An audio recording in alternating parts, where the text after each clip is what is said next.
Got these dual valve springs installed, got them all cleaned up, got some nice lapped valves in there. Damn, she's sexy. As you can see, I got this BTR Equalizer 1 intake manifold on there. That bolt hole needs to line up with those threads. We're about 2 inches over, and we are already right in the header. So I think I'm just gonna try to do some mods to this box.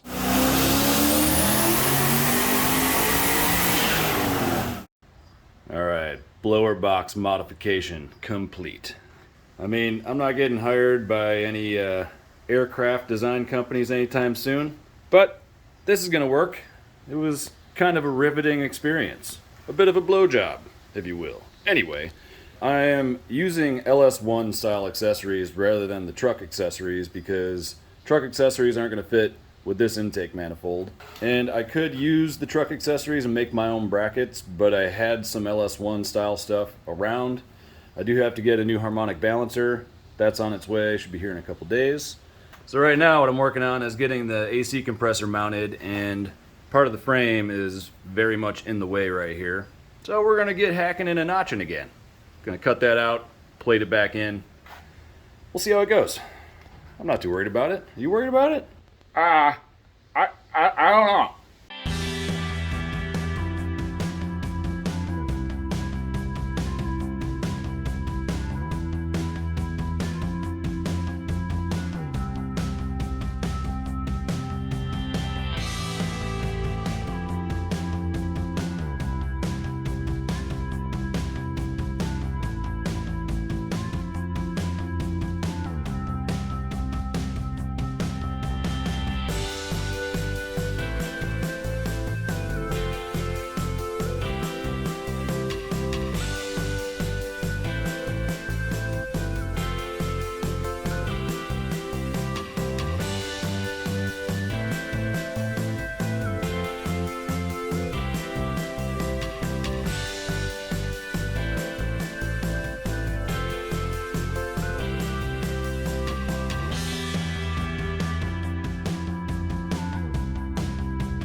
Okay, got the new headers. These things are pretty wild looking. But what they do is move my V-band, the collector here, way back. The other one was really out to about here. I'll just show a little comparison to that.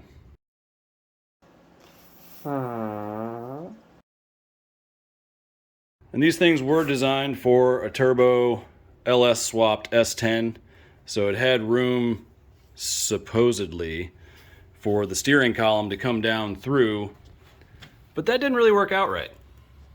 So what I had to do was basically put another joint in here, and now there's 3, so when you have 3 joints in a shaft like this, you have to stabilize one of them. So I got a 3/4 inch heim joint, which fits nicely over these 3/4 double D shafts, and then from that I just got a little bracket that I made, and that's going to go on there, and then I'm going to bolt it right to the cross member down here. So I just marked my holes for it, and then I got to drill those puppies out.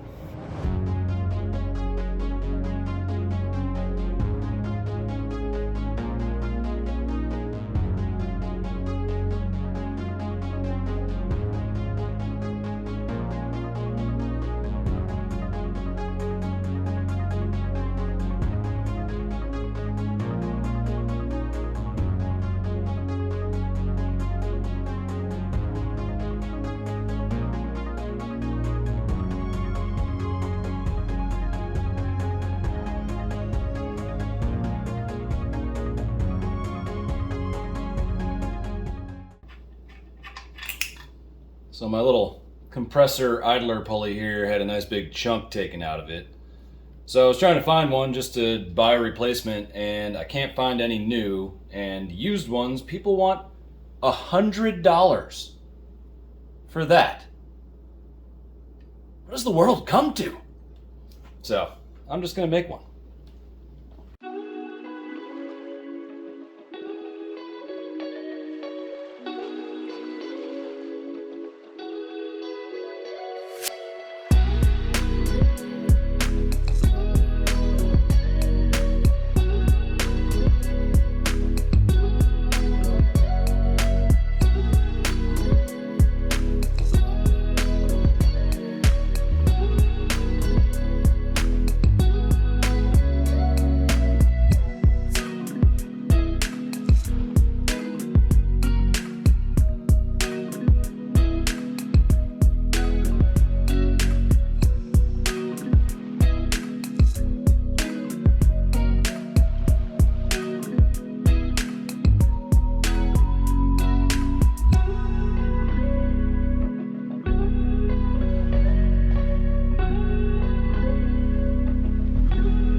I think that'll do. Alright, so I got these things on here just to kind of get an idea of how much room I've got. And it's not a ton. But we do have the AC compressor with the pulley on there now, or the idler pulley. And I found a belt that fits. I'm going to replace that, but that one does fit, so I know what size I need. And instead of making my own brackets to hold the alternator, which I was planning on doing, I was going to do a bracket to hold the alternator up here and then put the tensioner down there. I found this nice setup from ICT Billet, and I just thought, you know, save myself some time and effort and let someone else do the engineering. But it kind of made a little interference. So I think a pretty easy workaround for this, seeing as it definitely will not clear the alternator, is I'm just gonna have to modify this collector here, and I'm gonna use different V-bands anyway. These things cost like $800, and they came with just flat V-bands that don't have the groove in the middle, and it didn't come with the other side. So what the hell? So I'm just gonna cut these guys off, and I might just take a piece of 3-inch pipe and I'll just weld that on and have it turned down and go around however I need it to go. So I'm not too worried about that. What I need to do now, though, is figure out how I'm going to mount this intercooler and radiator. So let's take a look at what I got. So these mounts right here are for the bumper, and so are these, and it also mounts over on the sides. So I think these are going away, and I'll make some new brackets that maybe I'll have weld onto here and come up and tie in somewhere where I can bolt that through. But these are pretty in the way, and a lot of this is in the way. So what I think pretty important part is a nice beefy intercooler. You want to make big power, you got to have a nice big thick intercooler. And I'm thinking that can go here, but bracket's right in the way. I mean, with that there, we're not going to be able to get the grill back on. And I'd like to mount it lower so that we can get more airflow to the radiator as well. And for the radiator, I got this triple pass, comes with the dual fans, pretty nice setup. It has a port right here for a temp sensor and for an overflow. It's got a little bung for an overflow. And I do plan on using a secondary tank that will have a pressurized cap on it, so it'll make it easier to fill, because this thing, even though it's a nice cap, it's probably going to be tucked under here. But with this, we almost fit. Very close, but obviously too tall. That's not going to fit under. Nothing else fits under, so I think I'm going to hack the bottom off of this radiator support and make my own mounts, do some isolators and stuff like that. So we'll see what happens.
Alright, so I made two little mount brackets here, and I got some rubber to go on top to act as an isolator. And I made this little bracket that goes over the top of the condenser. Just had to weld two pieces of angle together. Well, three pieces. No, technically four pieces. Whatever. But got a little tab on here with a rib nut in it. There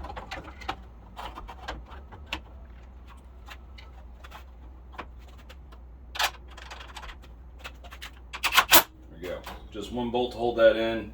Got rubber on top, rubber on the bottom. Keep the vibration out of it a little bit, but nice and solid. I also made a little bracket to go on the radiator right here, and I have it spaced off so that it doesn't interfere too much with anything else. Again, I got some rubber for isolators on the top and the bottom, so it actually isolates this.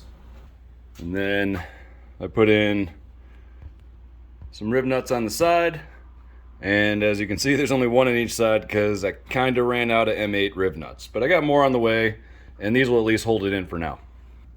So you can see how that bolts in. And like I said, I'll get some more rib nuts in the day, and then I'll get both bolts in on each side. And last thing I gotta do is I'm gonna make some brackets that go from here to up here, just so this thing a little more stable. I'm gonna try to keep it just slightly off the condenser. I don't want it rubbing on it all the time because it'll probably wear through over time. Then the last thing I gotta do is mount the intercooler. So it's gonna go roughly like that. Just gonna raise it up a little bit. It's probably gonna sit up to about here. And that's gonna get the most airflow through this. Kind of sucks that the airflow is gonna have to go through the intercooler, through the condenser, and into the radiator. But hopefully these fans are strong enough and they'll do the job. And we'll find out. If it doesn't work well, we'll figure something else out. Well, we are making some moves here. We got this intercooler mounted. I made a bracket for the top out of just some 1/8 inch aluminum angle and some 1/8 inch aluminum plate. And it's pretty sturdy. We also got some brackets on the bottom. Very similar down here, just some more aluminum angle. I did cut a notch out of here and then bend it and weld it just so we could get this angle right. But those are definitely gonna do the job. This thing is not going anywhere, and we used some rubber again in between just to isolate that a little bit. Keep a little bit of the vibration out. Also got the last brackets made for the radiator, so everything is nice and sturdy now. And we are ready for building exhaust and charge piping in the next episode. But before we go, let's check this out. So I got the new grill in, and I think it looks pretty cool. I also got some new headlights because the other ones were so faded and they had a bunch of paint on them and crap. I just didn't even want to try to buff them out or anything. You can get, Chinesium headlights off of like Amazon for about $100. And the grill was about the same price. So, total invested like $200 in the grill and the headlights, but headlights for safety and grill to save me a lot of work getting the intercooler to fit. We would have had to have taken inches off of the other grill and it would have looked ridiculous. But maybe that's what I should have done, because now this front end looks too good for a shitbox sleeper. Whatever. I like it. We're just gonna send it. Maybe I'll just camo paint it or something ridiculous. Definitely not gonna do that. But anyway, I appreciate you guys stopping by. Next time we're gonna start doing some exhaust and some charge piping, and we're getting really close to firing this thing up. I know I said we might do it in this episode, but next time, more likely, maybe even still we won't be able to. But we're gonna try. All right, you want to send them off, Carl? Yeah, thanks.